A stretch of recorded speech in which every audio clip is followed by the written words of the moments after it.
Il y a des nouveaux Polyman Guys et c'est pas Roman Reigns ni CM Punk. Ce temps-là est fini, basta, terminé. Le Raw après WrestleMania 41 s'est conclu sur un ultime retournement de situation et tout est chamboulé pour le reste de 2025.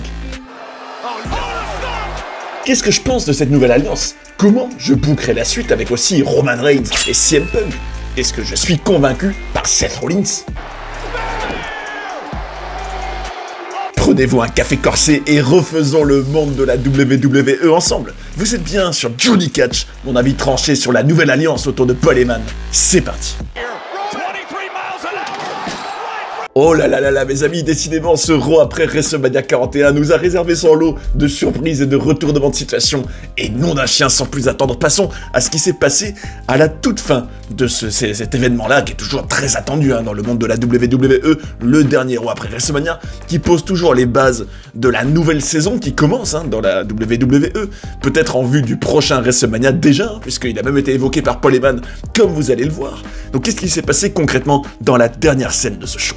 Déjà, rappelez-vous, on sortait à peine d'une nuit 1, d'un main event de la nuit 1 de WrestleMania qui avait été dantesque. Vraiment, c'était pour moi le match, le meilleur, le plus inoubliable de ce week-end. Ne serait-ce que parce qu'il y a eu tout un final cinématographique où Seth Rollins a finalement rejoint Paul Heyman qui a trahi et CM Punk et Roman Reigns. Et donc, une nouvelle alliance qui s'est formée déjà entre Rollins et Heyman. Mais c'est loin d'être fini. Vraiment, loin, loin, loin, vous allez voir. Bon, alors, même si je trouvais ça un peu dommage que Seth Rollins en arrivant était encore dans des looks un peu excentriques, c'était un peu le canari Seth Rollins, tout en jaune. Pas vraiment de renouvellement au niveau de son attitude et de son identité à venir, a priori, même si on saluera le petit effort de Polo de mettre une cravate jaune, ce qui était assorti à la tenue de Rollins. Pas mal, bien joué Polo. En tout cas, qu'est-ce que ça faisait bizarre, dites-moi si vous aussi c'était votre cas en commentaire, de voir Paul Heyman avec Seth Rollins, qu'est-ce que ça fait bizarre quand on a été habitué depuis plusieurs années maintenant, presque 5 ans, de le voir aux côtés de Roman Reigns, et de voir ça, qu'est-ce que c'est fou, c'est fou. Et même avant ça avec Brock Lesnar, en tout cas les voir réunis en 2025, ça reste quand même quelque chose qu'il faut, j'ai envie de vous dire, digérer et réaliser. C'est dingue. On notera donc dans ce segment, qui a été donc démarré d'une façon assez traditionnelle, avec Seth Rollins qui voulait parler au micro. D'ailleurs, on notera qu'il avait la même gimmick que Roman Reigns avec Paul Heyman, à savoir de tendre la main pour que Polo lui donne le micro. Et bon, il était là, et bon, rien de très mémorable et très original dans ce qu'il disait, clairement. Ils sont là pour dominer, pour être les top stars, on va dire. On notera malgré tout que c'était drôle de voir les fans chanter, alors je vais rester politiquement correct évidemment, F.U. Heyman. Comme quoi, il est vraiment perçu comme le traître ultime, Polo, c'est devenu le diable, Polo, c'est vrai, et Seth Rollins lui a vendu son âme. En tout cas, un Seth Rollins qui dit qu'il a volé le Wiseman à Roman Reigns et qu'il a volé aussi à CM Punk son meilleur ami. Donc il a volé tout le monde. Et d'ailleurs ça laisse penser, vraiment je me pose la question, vu aussi la suite du segment, si Roman Reigns et CM Punk vont pas devoir s'allier face à cette menace de Paul Heyman et Seth Rollins maintenant, et même quelqu'un d'autre, l'individu mystère. Et peut-être qu'on va avoir donc une association, voire même une tag team entre Reigns et Punk. Le fait est que CM Punk, lui, il lui fallait pas plus pour avoir envie d'intervenir, puisque à peine Rollins aura eu le temps de parler. Peut-être que d'ailleurs ils ont été un peu accélérés ou précipités par le temps qu'a pris peut-être en trop le reste du show. J'ai l'impression que ça s'est quand même un peu accéléré vite, puisque CM Punk est très rapidement venu pour tout de suite se battre avec Seth Rollins. Alors c'est vrai que le temps des paroles, le temps du dialogue est complètement terminé entre les deux, ça depuis un moment d'ailleurs. Et donc, on avait une baston directe entre eux. Et CM Punk, à ce moment-là, après avoir réussi à dominer Seth Rollins, va pour attaquer Paul Heyman, comme quoi, là, eux, c'est complètement terminé leur relation. Là, CM Punk a la haine contre son ancien ami, et ça se comprend. Mais, à ce moment-là, Seth Rollins va lui mettre des doigts dans les yeux et réussir à lui faire un stomp pour prendre le dessus. Bon, là, un petit détail que j'ai pas aimé, je vous le dis, ça fait un moment que je l'aime pas, surtout... Quel boulard et quel melon de la part de Triple H, encore une fois, de faire ça.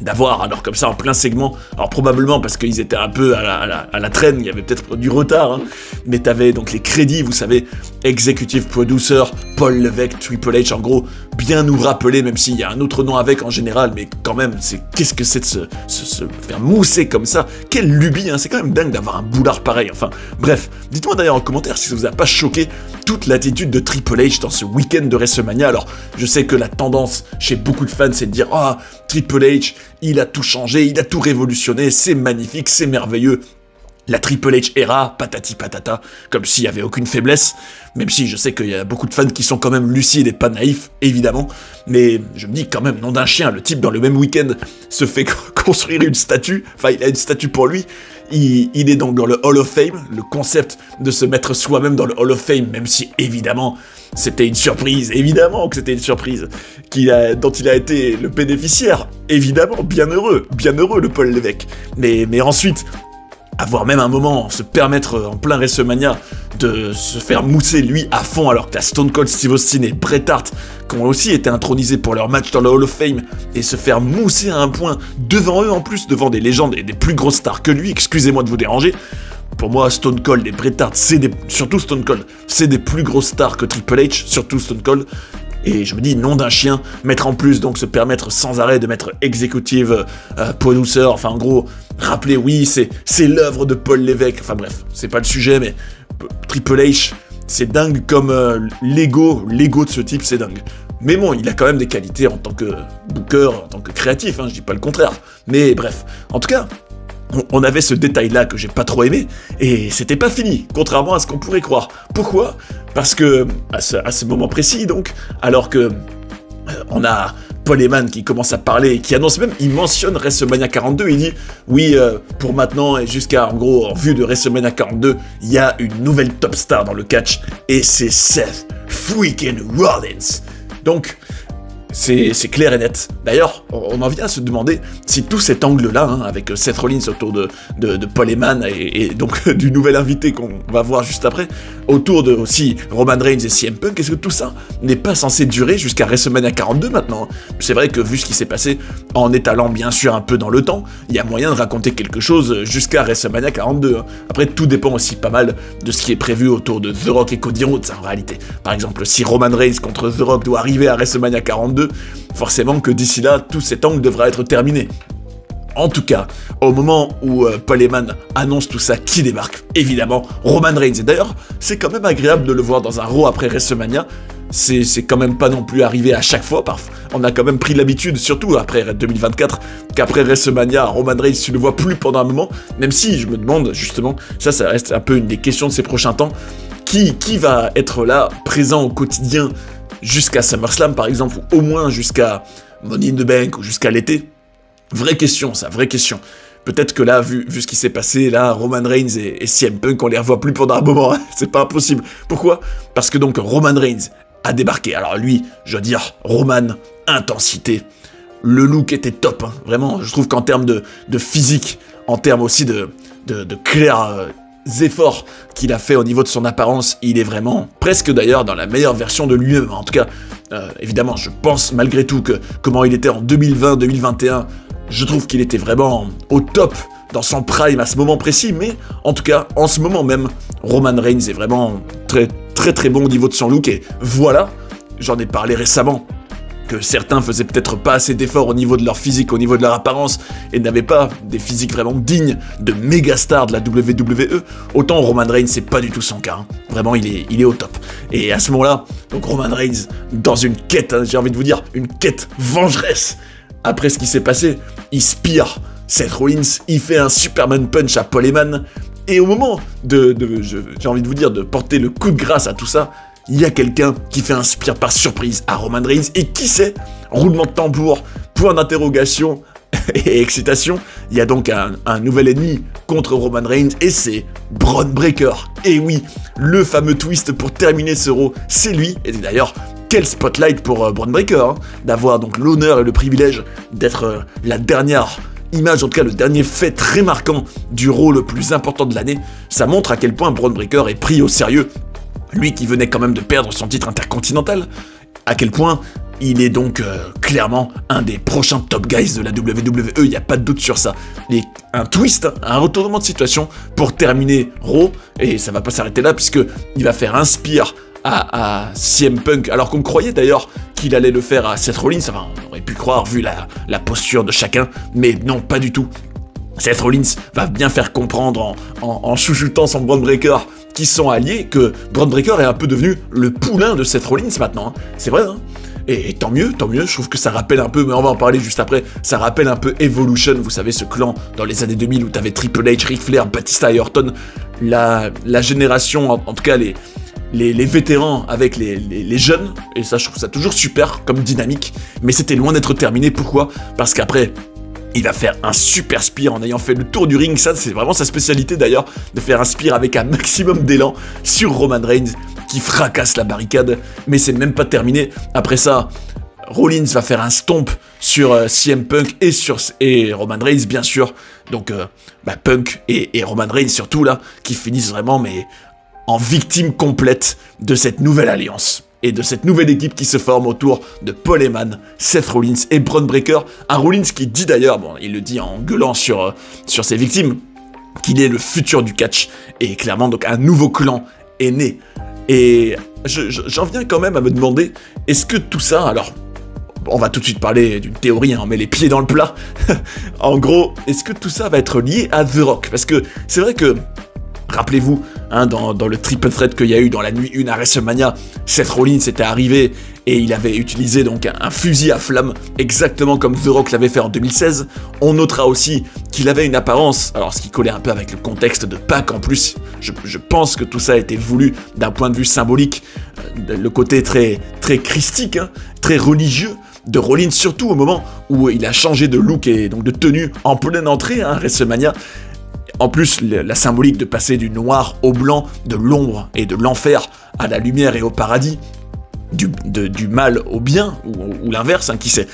Et je me dis, tout ça peut quand même beaucoup faire rappeler, évidemment, il y a tout un côté très symbolique, mais on peut aussi se dire, oui, un Seth Rollins qui vendrait son âme au diable, en sachant que c'est la gimmick du final boss The Rock, et c'est ce qu'il voulait faire à Cody Rhodes, c'est ce qu'il a finalement fait avec John Cena, The Rock. Donc, est-ce que on a bel et bien cette alliance qui va se confirmer au fil des prochains temps? Et franchement, je demande à voir, hein, une alliance autour de The Rock en grand final boss, en grand chef de tout ça, qui aurait donc comme disciple et comme sous-fifre qui lui ont vendu son âme, John Cena, Paul Heyman évidemment, lui qui est l'avocat du diable, c'est le cas de le dire, avec aussi un Seth Rollins. D'ailleurs, vous noterez dans l'interview que The Rock a faite avec Pat McAfee juste après WrestleMania, vous noterez qu'il a fait un peu des références à Seth Rollins, en disant aussi, oui, quelqu'un m'a dit que son âme était à vendre, enfin bref.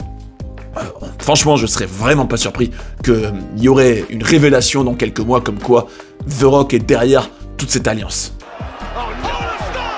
Mais ce dont j'ai le plus envie de parler, là, après donc cette conclusion épique de ce Raw après WrestleMania 41, c'est surtout Bron Breakker, là. Qu'est-ce que c'est quand même, hein, donc non seulement un spotlight pour lui, mais en plus, je trouve personnellement que c'est une excellente chose pour lui d'être associé à Paul Heyman et Seth Rollins. Je pense qu'il le mérite d'ailleurs, les plus anciens de la chaîne. Est-ce que vous vous rappelez? Franchement, bravo à vous si vous en rappelez. Mais en 2023, vous savez, j'avais fait une vidéo sur Paul Heyman, d'ailleurs, allez la voir. La carrière de Paul Heyman, elle est passionnante, et quel personnage incroyable, ce Paul Heyman, que j'aime, hein. Mais évidemment, dans le kayfabe, il est capable d'être une pourriture, mais en soi, Paul Heyman, je l'adore. Charisme, quel personnage, qu'est-ce qui peut être drôle, qu'est-ce qu'il est éloquent, Paul Heyman. J'ai envie de vous dire, il n'y a qu'un Paul Heyman. Et j'avais dit, au moment d'évoquer un peu l'avenir de Paul Heyman, alors qu'à cette époque, on était en plein, hein, dans son association avec Roman Reigns, et que ça paraissait quand même assez inenvisageable, hein, comme quoi tout est possible dans le catch. À ce moment-là, donc rappelez-vous, j'avais dit que des mecs qui pourraient être un bon Paul Heyman guy, je voyais Bron Breakker, dès le début, hein, dès 2023, comme un Paul Heyman guy potentiel, alors qu'à cette époque-là, il y avait encore beaucoup de chemin à faire pour lui, il était en pleine route vers le sommet, enfin, il y a eu plusieurs étapes, hein, dans le parcours de Bron Breakker, mais je voyais déjà le potentiel en lui, alors le voir en 2025 rejoindre Paul Heyman, je trouve, à titre personnel, c'est une petite joie, parce que je voulais ça, je souhaitais ça, en tout cas, quitte à avoir d'autres Polyman Guys, je trouvais que Bron Breakker faisait partie de ceux qui pouvaient vraiment exploser en étant avec Polyman, surtout si Bron Breakker a peut-être un peu... Alors, il peut être intense au micro, hein, c'est pas vraiment un problème, je sais pas si Polyman a besoin de parler à sa place pour autant, mais ne serait-ce qu'avoir les conseils précieux d'un vétéran et d'une légende comme Polyman, je pense que ça lui fera le plus grand bien, surtout en étant heal. C'est vrai que je pense qu'il est fait pour être heal, hein, Bron Breakker, il a le côté, il peut avoir le côté intense, le côté badass, le côté... Ouais, le côté vicieux, hein, il peut l'avoir sans problème, je pense. Et surtout, il a maintenant cette nouvelle dimension associée à lui, qu'il est clairement le futur de la WWE. Hein. Donc quel spotlight pour lui. Et clairement, on en vient à se demander si dans quelques temps, là, Bron Breakker va pas bientôt être champion, ou du moins avoir des affiches très importantes. Et ça me fait une transition idéale vers les possibilités après cette fin folle, hein, de Monday Night Raw, avec donc cette nouvelle alliance qu'on pourrait appeler. Alors justement, dites-moi en commentaire des propositions. Alors c'est un petit jeu créatif entre nous. Vos propositions, s'il doit y en avoir un nom pour cette alliance nouvelle entre Seth Rollins, Paul Heyman et Bron Breakker. Comment vous l'appelleriez vous? Est-ce que... Bon, on peut pas l'appeler Evolution, ça a déjà existé. Mais c'est vrai que on a peut-être ce côté, oui, avec Bron Breakker qui est le futur, donc pourquoi pas The Future, même si Seth Rollins, il est le présent. Hein. Vont-ils avoir un nom? Est-ce que cette alliance va donc avoir le privilège d'avoir donc une appellation? On verra bien. Mais purement en termes de possibilités, je trouve, quitte à aller encore plus loin dans le côté, oui, la nouvelle génération avec l'actuel et Paul Heyman qui représente le côté un peu doyen, pourquoi pas rajouter encore un autre jeune? Personnellement, je pourrais militer pour que ce soit par exemple un Austin Theory. Alors j'en ai parlé sur la chaîne, allez voir la vidéo que j'avais faite sur lui. Je trouve qu'il est un peu en perdition. Hein. Depuis en gros sa feud contre John Cena en 2023, j'ai l'impression qu'il sert à rien. J'ai l'impression en gros qu'il est cantonné à du catch par équipe avec Grayson Waller et que clairement... il fait pas partie des projets prioritaires de la WWE, et c'est bien dommage parce que je trouve que dans les plus jeunes superstars de la WWE, il est un de ceux qui a le plus de potentiel pour être un heel arrogant, et pourquoi pas donc aux côtés de Breakker et Paul Heyman, ça pourrait être super, hein, vraiment, je pense qu'il y a du gros potentiel. Donc je me dis, mettre Austin Theory avec lui, je vote oui. Franchement, j'aimerais bien voir ça. Et je me dis, un autre élément, alors vous n'êtes sûrement pas sans savoir que Becky Lynch a fait son retour pendant WrestleMania 41, à la place de Bayley d'ailleurs, qui devait pas être très contente d'être d'un coup, pouf, éjectée de la carte de WrestleMania. Bref, Becky Lynch a fait un heel turn dans le Raw après WrestleMania, donc puisque Becky Lynch est heel, elle qui est quand même la femme de Seth Rollins dans la vraie vie, alors autant je suis pas fanatique de Becky Lynch, hein, même si je respecte évidemment son parcours comme tous les catcheurs et catcheuses, je me dis, est-ce que ce serait pas original, puisque on l'avait vu, bon, à l'époque où ils étaient tous les deux des babyface, mais Becky Lynch et Seth Rollins étant aussi un peu liés à Hollywood, eux qui ont déjà été associés à tout cet univers du cinéma et de la culture mainstream, je me dis, Becky Lynch, ça pourrait avoir du sens de l'intégrer aussi avec Seth Rollins et Paul Heyman et Bron Breakker. Puis ça irait aussi très bien avec l'idée que The Rock soit le boss final et la grande main qui dirige tout ça, le côté Hollywood, je trouve que ça aurait du sens. Ça fait partie en tout cas des possibilités créatives que je pense qu'il pourrait faire du bien, surtout dans un clan, une catcheuse dans un clan. C'est vrai que ça pour le coup on le voit peut-être assez rarement, hein, la WWE, en tout cas dans des vrais spotlights importants, un clan où t'as aussi des catcheuses, enfin catcheurs et catcheuses mélangés, mais du moins de manière vraiment crédible et importante. Je trouve que Becky Lynch, ça pourrait être intéressant, mais surtout, les possibilités, mes amis, qui sont tellement nombreuses, tout ça me hype quand même. Pourquoi? Parce que je me dis, Roman Reigns contre Bron Breakker semble inévitable là. Je me dis, cette affiche va arriver, la question maintenant c'est quand? Est-ce que Roman Reigns contre Bron Breakker pourrait être un match à SummerSlam? Est-ce que ça va carrément durer jusqu'à WrestleMania 42? Ce qui serait un énorme spotlight pour Bron Breakker. Hein. Bron Breakker pourrait être celui qui met à terre Roman Reigns pour de bon, même si Roman Reigns doit avoir The Rock et Cody Rhodes aussi dans tout ça, hein, mais on sait pas de quoi l'avenir est fait, et ça c'est génial. En tout cas, je me dis, dans l'étape de Roman Reigns pour reconquérir le titre WWE, c'est clair et net qu'il va d'abord devoir affronter une bonne fois pour toutes l'alliance autour de Paul Heyman, ce qui comprend donc Bron Breakker et Seth Rollins. Et je me dis, pourquoi pas faire par exemple, bon, Roman Reigns contre Seth Rollins, j'en ai déjà parlé, je veux pas être répétitif, je me dis, cette affiche peut arriver une dernière fois, mais attention, attention, on en a quand même déjà beaucoup eu, alors pourquoi pas plutôt faire à la place Roman Reigns contre Bron Breakker, et Bron Breakker qui est donc avec Paul Heyman en même temps. Il y a des possibilités à ce niveau-là. En sachant aussi qu'il y a CM Punk dans tout ça. Je me dis, CM Punk va-t-il former une alliance temporaire avec Roman Reigns dans leur quête commune, en tout cas leur bataille commune contre Paul Heyman, parce qu'ils ont clairement des comptes à régler avec lui, avec aussi Seth Rollins. Est-ce que Roman Reigns et CM Punk ne formeraient pas l'équipe assez improbable, mais quand même sacrément charismatique? Elle aurait de la gueule, cette équipe. Roman Reigns et CM Punk, un nouveau duo, une nouvelle alliance, très bien possible aussi. D'ailleurs, je pense qu'un jour ou l'autre, on aura Roman Reigns et CM Punk contre Seth Rollins et Bron Breakker, avec Paul Heyman au milieu de tout ça. Ce qui serait très intéressant, même si je préfère quand même les affichant 1 contre 1. En général, je pense par exemple, donc là voilà, Roman Breakker, Roman Rollins. Alors, Punk Rollins, ça pour le coup je suis contre, je trouve que ça y est, on a fait le tour, à part peut-être, oui, avec Paul Heyman au milieu, c'est sûr, ou une stipulation encore inédite.